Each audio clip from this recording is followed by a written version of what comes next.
Bienvenidos, esta es una nueva edición de Informe Diario. Soy Renato Olivera y antes de comenzar con la información vamos rápidamente con nuestros titulares.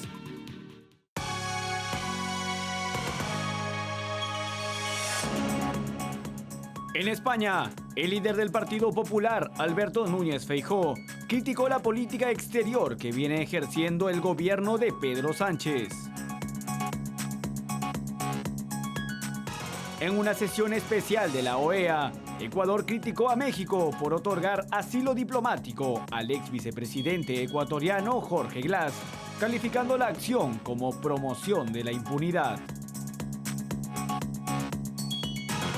Francia se encuentra ante la imperiosa necesidad de evitar una crisis presupuestaria que pone en peligro sus calificaciones crediticias y podría incluso provocar la caída del gobierno de Emmanuel Macron.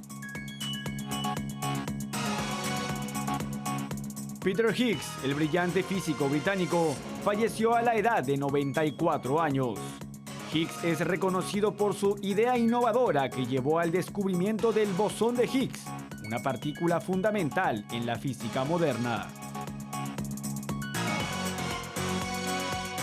Comenzamos con el desarrollo de la información. El Tribunal Constitucional de España ha suspendido temporalmente la tramitación de la iniciativa independentista en el Parlamento de Cataluña, acatando la solicitud del Gobierno central. Este proceso durará 5 meses, con posibilidad de extensión, indicando una pausa en la resolución del asunto. El Gobierno argumenta que la propuesta vulnera varios artículos constitucionales y choca con el Estatuto de Autonomía catalán, señalando una potencial ruptura del orden constitucional. En España, el Tribunal Constitucional ha puesto en pausa la tramitación de la iniciativa independentista en el Parlamento de Cataluña. El Pleno del Tribunal ha admitido a trámite el recurso presentado por el Gobierno central, cumpliendo así con la petición del Ejecutivo para suspender la resolución impugnada. Según lo establecido en la Constitución, la suspensión es automática cuando el Gobierno lo solicita. Este proceso de suspensión automática durará 5 meses con la posibilidad de ser renovado, lo que indica que no hay una urgencia inmediata para resolver el fondo del asunto. Sin embargo, a juzgar por el contenido de la proposición y la historia de casos similares, todo apunta a que el recurso será estimado por el Pleno, presidido por el magistrado Cándido Conte Pumpido, mientras que el magistrado Enrique Arnaldo será el ponente del asunto. El Gobierno central argumenta que la iniciativa legislativa popular, que está siendo promovida por Junts en el Parlamento de Cataluña, vulnera al menos 7 artículos esenciales de la Constitución, como los relacionados con la soberanía del pueblo español, la unidad de España, el principio de legalidad y la seguridad jurídica, entre otros. Además, sostiene que esta iniciativa chocaría con el Estatuto de Autonomía y otras leyes propias de Cataluña. Según el Gobierno, la proposición aborda cuestiones que ya han sido resueltas por el Tribunal Constitucional en sentencias anteriores, lo que supondría una ruptura del orden constitucional y una vulneración tanto de la Constitución como del Estatuto de Autonomía. Se destaca que estas acciones también podrían estar infringiendo las competencias del Parlamento catalán, según lo señalan los propios letrados, ya que el objetivo de la iniciativa popular requeriría una reforma constitucional previa. En España, el líder del Partido Popular, Alberto Núñez Feijóo, criticó la política exterior que viene ejerciendo el gobierno de Pedro Sánchez. Además, remarcó que el presidente socialista del gobierno de España ha guardado silencio ante la situación política en Venezuela y la inhabilitación contra María Corina Machado.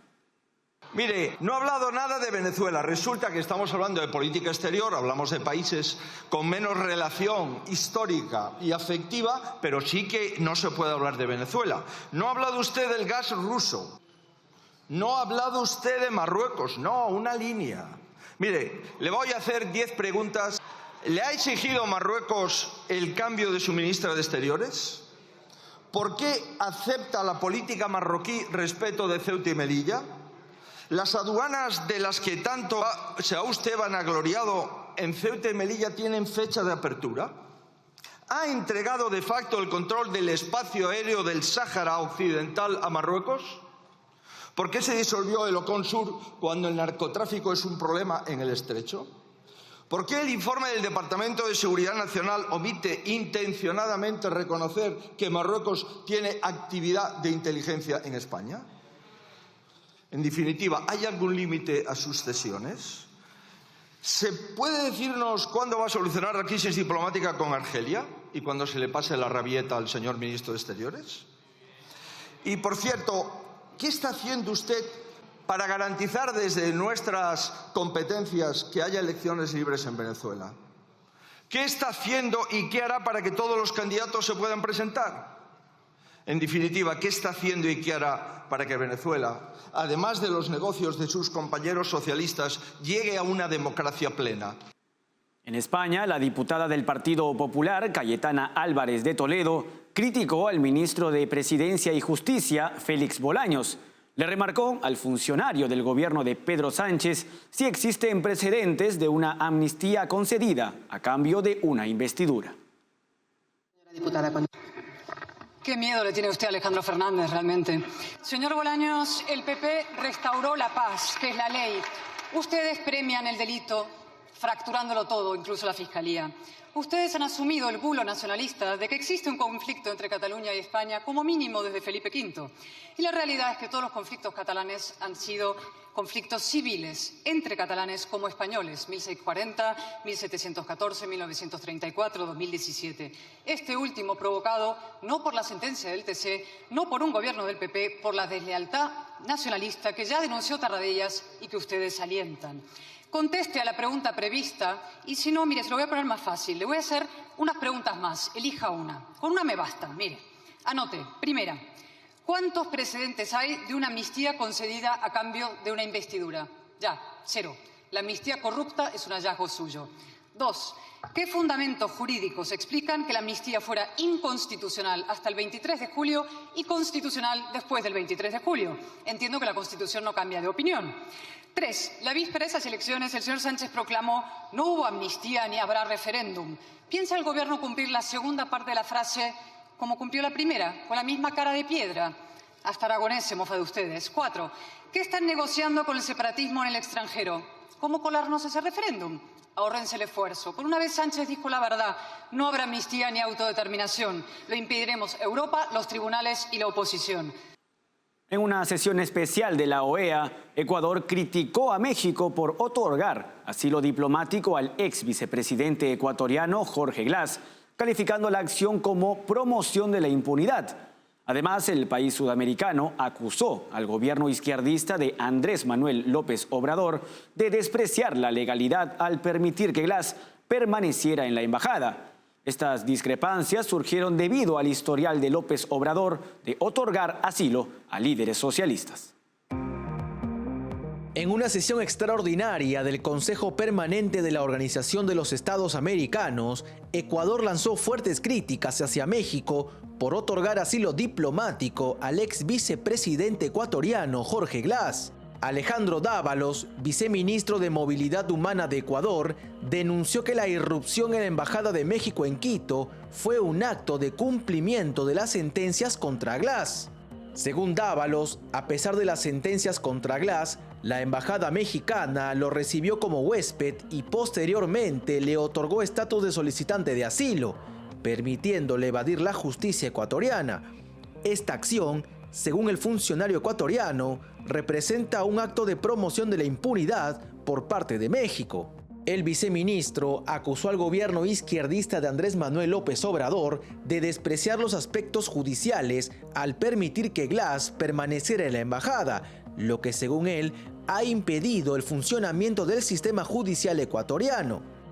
Dávalos también argumentó que México, al conceder asilo a un condenado prófugo de la justicia ecuatoriana, socava y desnaturaliza la figura del asilo diplomático, que supuestamente debería estar reservada para aquellos perseguidos por motivos políticos o de persecución.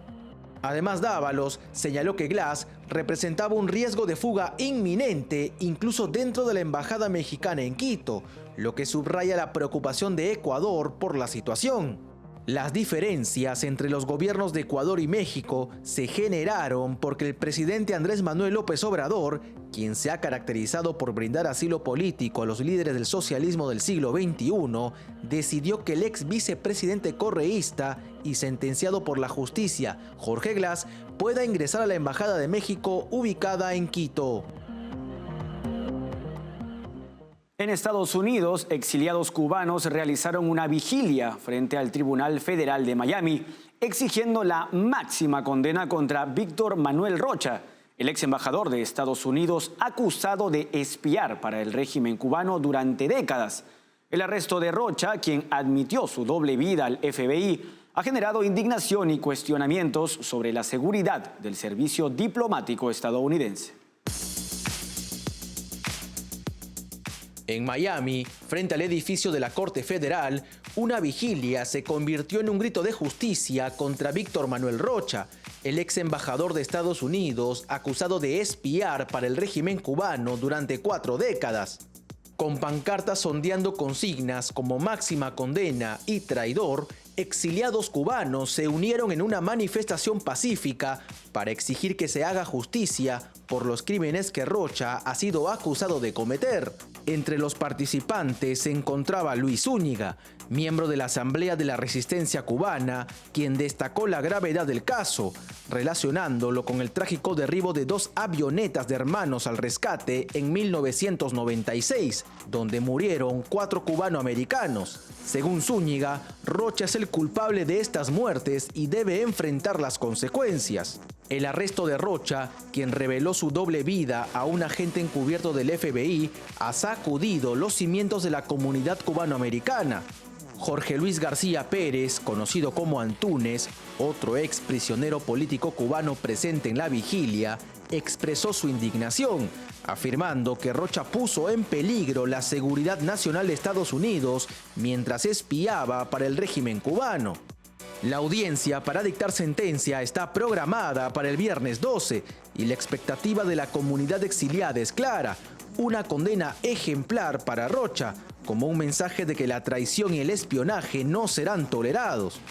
Mientras tanto, la sombra de este escándalo plantea interrogantes sobre la integridad del servicio diplomático estadounidense y la efectividad de sus medidas de seguridad interna. El caso de Rocha no es solo un asunto legal, es un recordatorio doloroso para aquellos que han sufrido bajo el régimen opresivo de Cuba.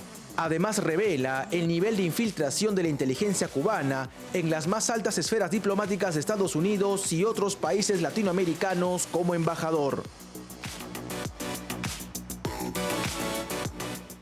Momento de una pausa en Informe Diario. No se muevan, que regresamos con más información. Café Sombra de Pino.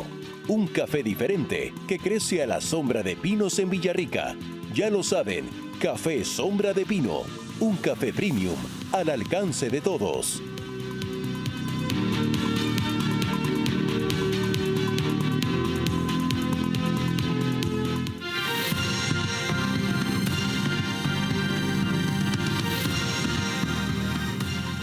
Continuamos con la información. Holman Jenkins Jr., columnista de The Wall Street Journal, critica las políticas climáticas actuales, argumentando que las estrategias de energía verde son ineficaces y contraproducentes. Destaca la hipocresía en la retórica política y mediática, señalando la contradicción entre las metas climáticas proclamadas y las prácticas de exportación e importación de Estados Unidos. El columnista de The Wall Street Journal, Holman Jenkins Jr., criticó las políticas climáticas actuales, centrando su argumento en la idea de que las estrategias de energía verde son ingenuas y contraproducentes. Según Jenkins, los esfuerzos gubernamentales en subsidios a vehículos eléctricos y energías renovables han demostrado ser ineficaces en la lucha contra las emisiones de carbono, citando un estudio del economista ganador del Premio Nobel, William Nordhaus, que califica a los subsidios de energía alternativa como una herramienta pobre para combatir las emisiones. Jenkins argumenta que estas políticas no solo fallan en reducir significativamente las emisiones de carbono, sino que también involucran costosas inversiones financieras que tienen poco impacto. El artículo destaca la hipocresía en la narrativa mediática y política, señalando cómo las metas climáticas proclamadas por la administración son efectivamente insignificantes cuando Estados Unidos continúa exportando hidrocarburos e importando bienes manufacturados con intensas emisiones. El CEO pro-fracking y pro-nuclear, Chris Wright, es presentado como una voz de razón en medio de un debate climático y energético ridículamente ingenuo. Wright, quien lidera la empresa de servicios de fracking Liberty Energy, se esfuerza por reducir el impacto de la producción de petróleo y gas en América del Norte. Además, su pasión por la energía nuclear sin carbono destaca su compromiso con soluciones energéticas más efectivas. El artículo concluye con una reflexión sobre la adaptación humana y la necesidad de energía asequible, sugiriendo que las respuestas no deberían comprometer el bienestar y el progreso de la humanidad. Jenkins utiliza el término fracaso estatal sofisticado para describir la autodestructiva estrategia energética de Occidente, instando a una reevaluación de las élites de energía verde y una aproximación más pragmática al cambio climático. La comunidad científica lamenta la pérdida de Peter Higgs, el renombrado físico británico cuyo legado incluye el desarrollo de la teoría que llevó al descubrimiento del bosón de Higgs, una partícula fundamental en la física moderna. Con su incansable búsqueda de conocimiento, Higgs dejó una huella imborrable en la comprensión del universo y sin duda continuará siendo una inspiración para futuras generaciones y sobre todo científicos. El mundo de la ciencia lamenta la pérdida de uno de sus gigantes. Peter Higgs, el brillante físico británico, falleció a la edad de 94 años. Higgs es reconocido por su idea innovadora que llevó al descubrimiento del bosón de Higgs, una partícula fundamental en la física moderna. En el 2013, Higgs fue galardonado con el Premio Nobel de Física por su revolucionario trabajo, que reveló cómo el bosón de Higgs desempeña un papel crucial en la unificación de las fuerzas fundamentales del universo. En la década de 1960, Higgs, junto con otros físicos, se embarcó en la búsqueda de una teoría que explicara por qué las partículas elementales tienen masa. Esta búsqueda llevó a la idea del bosón de Higgs, una partícula que, finalmente, fue descubierta en el 2012 por científicos que utilizaron el Gran Colisionador de Hadrones en Suiza, operado por CERN. Este hito marcó un avance significativo en la física moderna y confirmó la teoría propuesta por Higgs décadas atrás. El descubrimiento del bosón de Higgs permitió una comprensión más profunda de las fuerzas fundamentales del universo, unificando el electromagnetismo y las fuerzas nucleares débil y fuerte en una sola teoría coherente. Este logro monumental no solo impulsó nuestra comprensión del cosmos, sino que también abrió nuevas puertas para las investigaciones científicas y las exploraciones del universo. El legado de Peter Higgs perdurará como un ejemplo de la importancia de la creatividad, la perseverancia y la visión en el avance de la ciencia. Su trabajo ha transformado nuestra comprensión del universo y seguirá inspirando a generaciones futuras de científicos a explorar los misterios del cosmos. Francia se encuentra ante la imperiosa necesidad de evitar una crisis presupuestaria que pone en riesgo sus calificaciones crediticias y podría incluso provocar la caída del gobierno de Emmanuel Macron. Esta situación se complica aún más con la contemplación de recortes en servicios públicos populares, coincidiendo con la campaña para las elecciones al Parlamento Europeo y la preparación para los Juegos Olímpicos en París, lo que podría desencadenar protestas callejeras. Francia se enfrenta a la urgencia de evitar una crisis presupuestaria que amenaza sus calificaciones crediticias y podría incluso desencadenar la caída del gobierno de Emmanuel Macron tras décadas de gastos excesivos. Esta situación se agrava por la consideración de recortes en servicios públicos populares, coincidiendo con la campaña para las elecciones al Parlamento Europeo y la preparación para los Juegos Olímpicos en París, lo que podría provocar protestas callejeras. Pese a que el gasto estatal ha alcanzado un máximo del 57% del Producto Nacional en los últimos años, el más alto entre las economías desarrolladas, la identificación de áreas para recortar será difícil.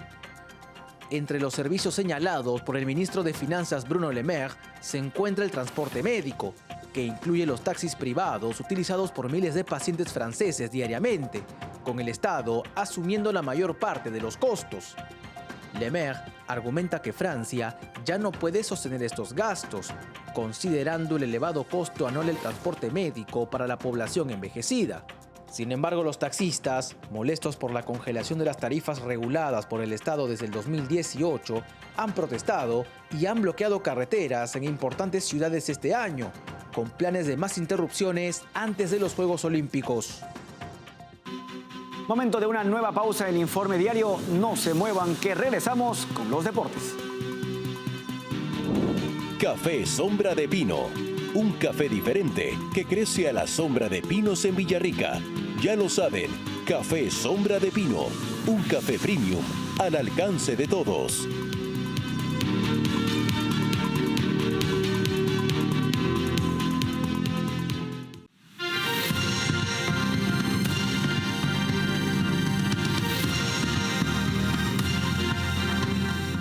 Regresamos con Informe Diario. Es momento de los deportes con Estefanía Álvarez.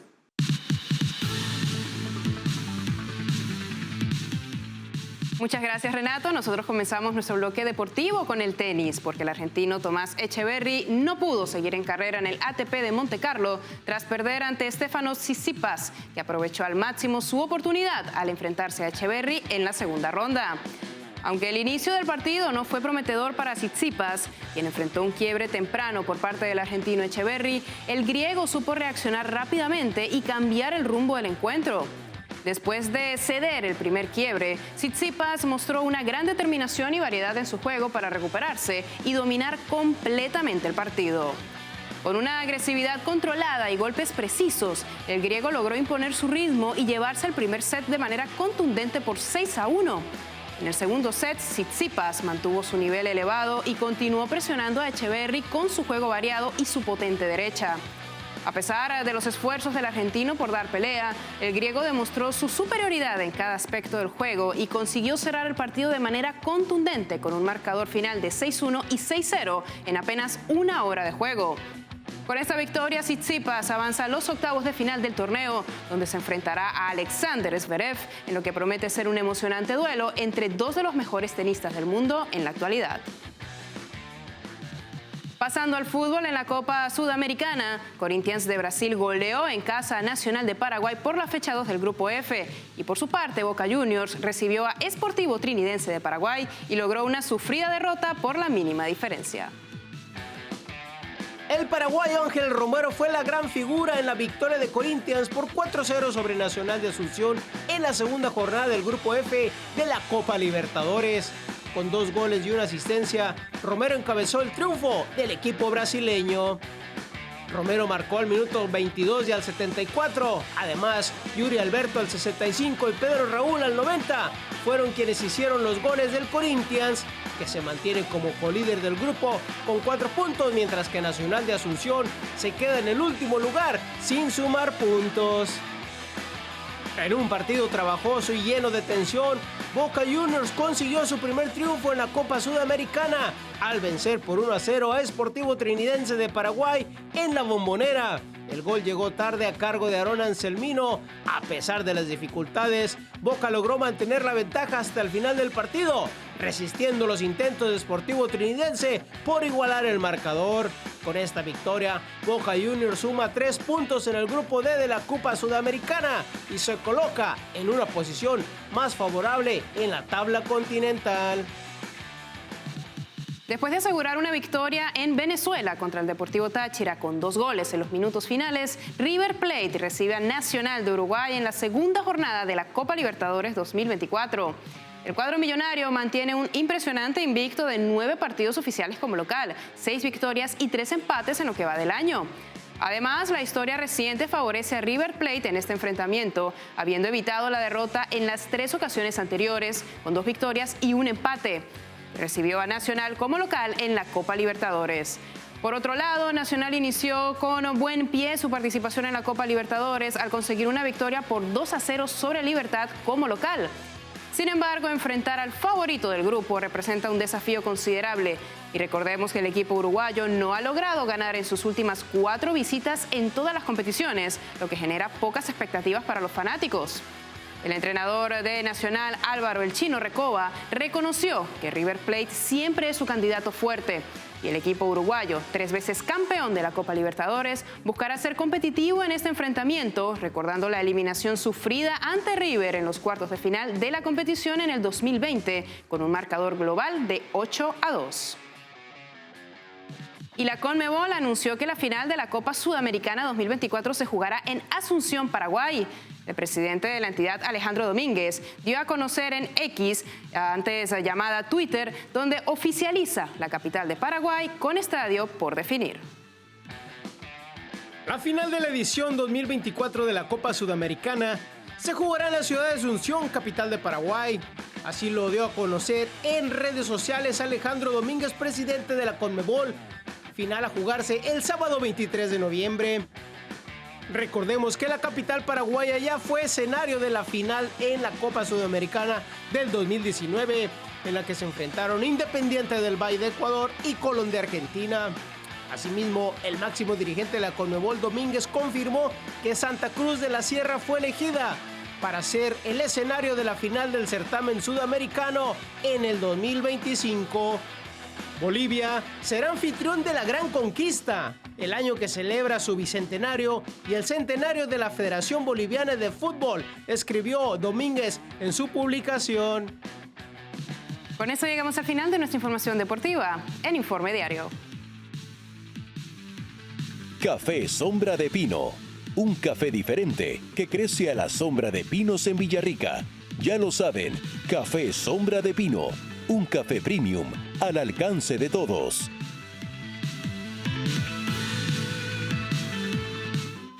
Gracias, Stephanie, por toda la información deportiva. Antes de despedirnos y para obtener más información, escaneen el código QR que aparece en este momento en sus pantallas. No se olviden que estamos en www.grupotvl.com. Síguenos también en Twitch como TVLESP. Escúchanos a través de Spotify como TVL en español. Y por favor, suscríbanse a nuestro canal de YouTube, donde podrán encontrarnos como TVL en español. Hasta aquí llegamos con la presente edición en Informe Diario. Con su permiso.